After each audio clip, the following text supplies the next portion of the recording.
নমস্কার বন্ধুরা, সবাইকে শুভ সকালের অনেক অনেক শুভেচ্ছা জানিয়ে তোমাদের সবার পছন্দের ধারাবাহিক অনুরাগের ছোঁয়ার আজকের পর্বের রিভিউ নিয়ে আমি চলে এসেছি তোমাদের সামনে। তোমরা তো অনেক আগ্রহের সাথে বসে আছো আজকের এপিসোড দেখার জন্য। তো আর দেরি না করে বাংলা সিরিয়াল সমাচারে তোমাদের স্বাগত জানিয়ে আজকের পর্বের রিভিউ আমি শুরু করছি। শুরুতে আমরা দেখতে পাচ্ছি চারু তো সোনাকে জড়িয়ে ধরে খুব কান্নাকাটি করছে, তার মনের অবস্থাটা বোঝানোর চেষ্টা করছে, খুব কাঁদছে দুজন দুজনকে জড়িয়ে ধরে। ঠিক সেই সময় রূপা আর সাক্ষ্যদীপ আসে সেখানে ব্যাপারটাকে সামলানোর জন্য। এসে বলে যে না মানে আপনি তো সেন্সলেস ছিলেন হসপিটালে, তো তারপর আপনাকে এখানে আনা হয়, তো আপনাকে তো জিজ্ঞাসাই করা হয়নি যে আপনি কেমন আছেন আর কি। সাক্ষ্যদীপ বলছে তাই আমরা জিজ্ঞাসা করতে এসেছি যে আপনি ভালো আছেন তো। তখন চারু বিছানা থেকে নেমে বলে কেন, কি হয়েছে আমার, কি হয়েছে, কি এমন হয়েছে আমার। তখন রূপা চারুর হাত দুটো ধরে বলে আচ্ছা আন্টি, আপনি কি এমন মানুষের সাথে সারা জীবন কাটাতে পারবেন যে মানুষটা আপনাকে ভালোই বাসে না, সে সারাক্ষণ অন্যের কথা ভেবে যাবে? আপনি কি পারবেন এরকম মানুষের সাথে মানে সারা জীবন কাটাতে? তখন সাক্ষ্যদীপ বলছে আমি হলে তো কিছুতেই পারতাম না।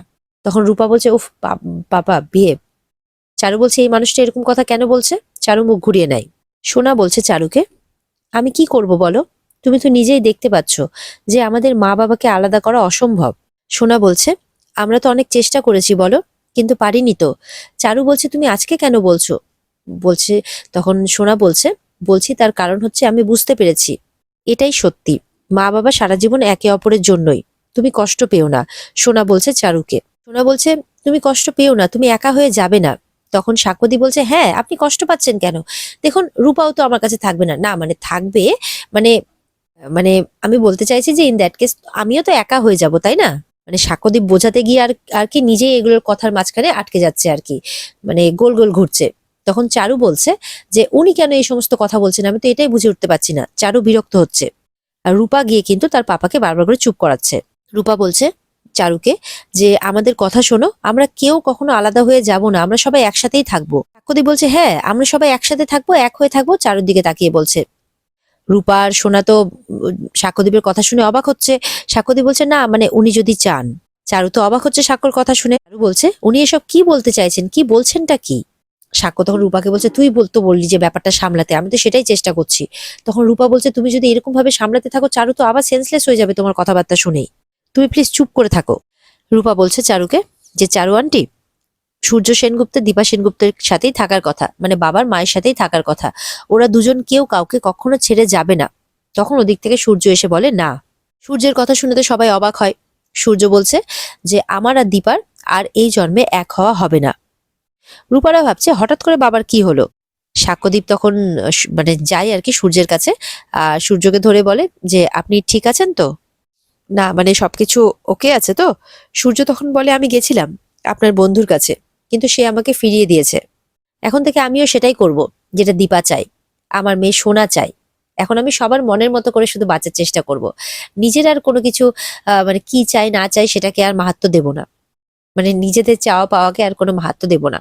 এখন সবাই যেরকম চাই সবার মনের মতো করে বাঁচার চেষ্টা করব আমি। সোনারূপা তো তার বাবার কথা শুনে অবাক হচ্ছে, মনে মনে শুধু দীপার বলা কথাগুলোই ভেবে যাচ্ছে সূর্য। এরপরে সূর্য ওখানে সবাইকে বলে যে আমি দীপার সাথে থাকার জন্য দীপার কাছে গিয়েছিলাম, দীপাকে বলতে গিয়েছিলাম যে আমরা এবার একসাথে থাকবো, কিন্তু দীপা আমাকে ফিরিয়ে দিয়েছে।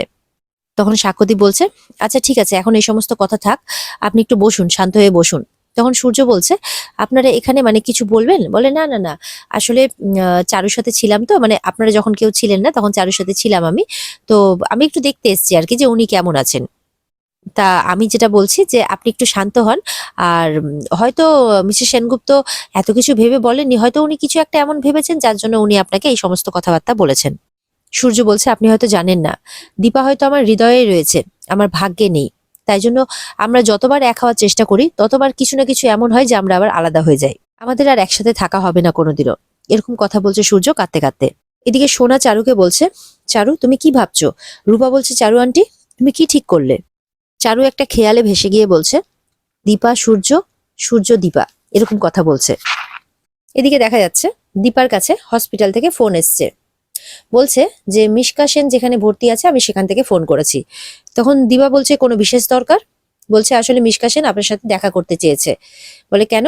বলছে যে উনি তো হাঁটাচলাও করতে পারছেন না, ওনার শরীরের অবস্থাও ভালো নয়, তো উনি এইটুকুটাই চেয়েছেন আর কি, তো আপনি যদি একটু আসতেন তখন দীপা বলছে ঠিক আছে আমি আসছি। এদিকে তো সাক্ষ্যদীপ কফি বানিয়ে এনেছে সূর্যের জন্য। সূর্যকে বোঝানোর চেষ্টা করছে সবকিছু ঠিক হয়ে যাবে, আপনি চিন্তা করবেন না। সূর্য বলছে সবকিছু ঠিক হয়ে যাবে। তখন সাক্ষ্যদীপ বলছে আই হোপ সো। সূর্য বলছে না, আর কোনো কিছু ঠিক হবে না। আমি এরকম হোপ নিজেকে অনেকবার দিয়েছি, বিশ্বাস করুন, কিন্তু কোনো কিছু ঠিক হয়নি আর ঠিক হবেও না। তাই এখন থেকে আমার মেয়ে যেটা বলবে আমি সেটাই করব। তারপর চারুকে গিয়ে বলে চারু তুমি যেটা চাও সেটাই হবে। চারু তো চুপ করে দাঁড়িয়ে আছে। চারু বলছে সূর্যকে আমায় বিয়ে করবে এসএস।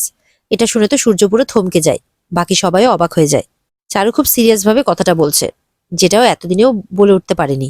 চারু বলছে এসজি কে ডিভোর্স দিয়ে আমার সাথে থাকতে পারবে?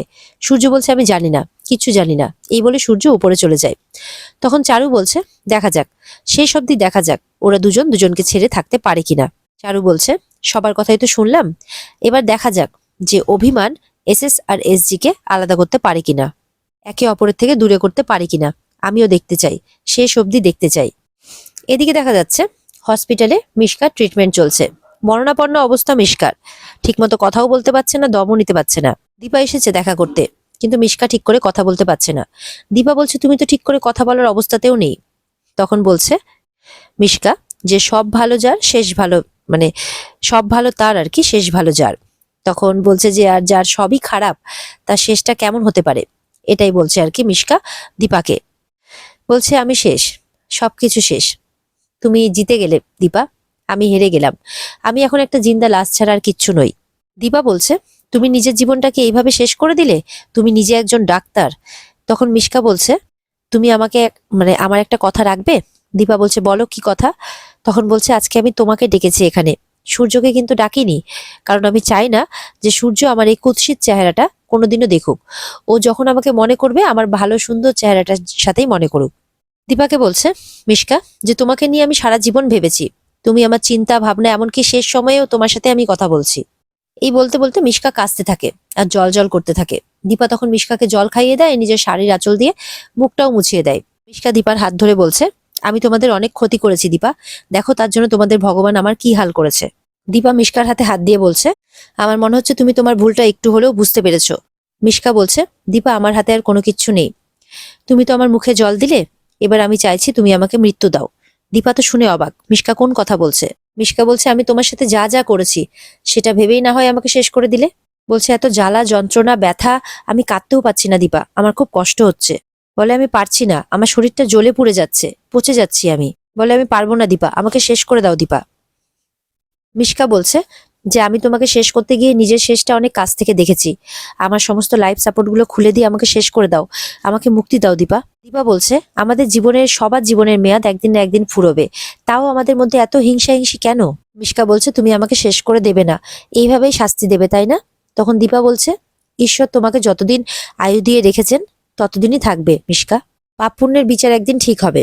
আর তোমার উপরে আমার আর কোনো অভিযোগ নেই দীপা, শুধু একটাই কথা বলবো, তোমার আয়ু শেষ হওয়ার মুহূর্তে তোমার কষ্ট যাতে কম হয়, কারোর যেন তোমার মতো পরিস্থিতি না হয়। আবার যদি তুমি কোনোদিনও জন্ম নাও তাহলে এইটুকুটা জেনে রেখো যে ঈশ্বর সবার বিচার করেন। এই বলে দীপা যখন চলে যাচ্ছে তখন মিশকা আবারও ডেকে বলছে এটা গোল্ডেন অপরচুনিটি দীপা, এই সুযোগটা মিস করো না, আমি তোমাকে দিচ্ছি এই সুযোগটা, আমাকে মেরে ফেলো। বলছে আমি বেঁচে থাকলে তোমাদের বিপদ, এটা তো তুমি জানো, এই সুযোগটা আমি তোমাকে দিচ্ছি, কিল মি, মেরে ফেলো আমাকে।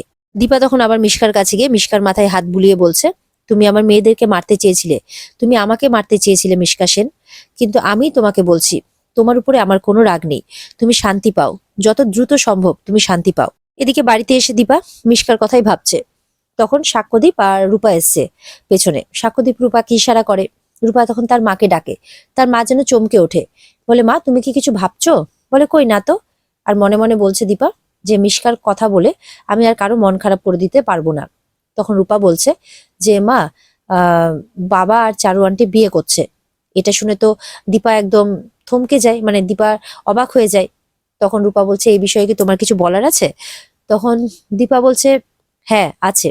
সাক্ষ্যদীপ বলছে যাক, অন্ততপক্ষে এই বিষয়ে আপনার কিছু বলার আছে। সাক্ষ্যদীপ বলছে বলুন। তখন দীপা বলছে আমি ডিভোর্স পেপারে সই করে দেব, ওরা খুব ভালো থাকুক। সাক্ষ্যদীপ আর রূপা আশা করেছিল যে দীপা অন্য কিছু বলবে, কিন্তু না, দীপা তো আলাদাই কিছু বলল। আর তারাও শুনে অবাক হয়ে যায়। রূপা দীপাকে বলছে এটা তুমি কি বলছো মা? বলছে আমি ঠিক কথাই বলছি, এটাই ঠিক। বলছে তুমি কিভাবে বলছো যে এটা ঠিক? সবকিছু ঠিক হয়ে যাওয়ার পর তুমি এখন বলছো যে এটা ঠিক, কি করে সম্ভব মা? তখন দীপা বলছে বলছি তো স্যার, আমার জীবনের কাছ থেকে আর কারোর কাছ থেকে কোনো কিছু চাওয়ার নেই আর কোনো কিছু পাওয়ারও নেই। আমি দেখেছি যে ডাক্তারবাবুর সাথে আমার আর কোনোদিনও থাকা হবে না, কোনোদিনও না। এই বলছে আর কাঁদছে দীপা। রূপা বলছে, মা আমি এখন বড় হয়ে গেছি, আমাকে সত্যি করে বলো তো, তুমি আর বাবাকে ভালোবাসো না? তখন অলির বলা কথাগুলো মনে পড়ছে দীপার। দীপা বলছে, আমি জানি না, সত্যি জানি না। সাক্ষ্যদীপ বলছে, আর যদি ডক্টর সেনগুপ্ত চান তাহলে? তখন দীপা বলছে, উনি কি চান না চান তাতে আমার কিচ্ছু যায় আসে না। আমি এই সবকিছু থেকে অনেক দূরে থাকতে চাই, অনেক দূরে, বুঝেছেন আপনারা? আমি এই সবকিছু থেকে দূরে থাকতে চাই, আমি আর পারছি না। আমি আর কারো কাছ থেকে কিচ্ছু শুনবো না, কিচ্ছু শুনতে চাই না। আর সবাই দীপার কথা শুনে অবাক হয়ে যায়। আর এখানেই আজকের পর্ব শেষ হয়ে যায়। তো বন্ধুরা, এই ছিল আজকের পর্বের রিভিউ। যদি ভালো লেগে থাকে তাহলে কিন্তু অবশ্যই পর্বকে লাইক, কমেন্ট আর সাবস্ক্রাইবটা করতে কিন্তু কেউ ভুলবে না। দেখা হবে তোমাদের সাথে আগামীকালকে নতুন পর্বের রিভিউ নিয়ে। সবাই কিন্তু অপেক্ষায় থেকো। আর আজকের পর্বের ফুল এপিসোড দেখার জন্য অবশ্যই কিন্তু স্টার জলসার পর্দায় সবাইকে চোখ রাখতে হবে যথাসময়ে। মনে থাকবে নিশ্চয়ই। তাহলে দেখা হচ্ছে আগামীকালকে। সবাই ভালো থেকো, সুস্থ থেকো। টাটা।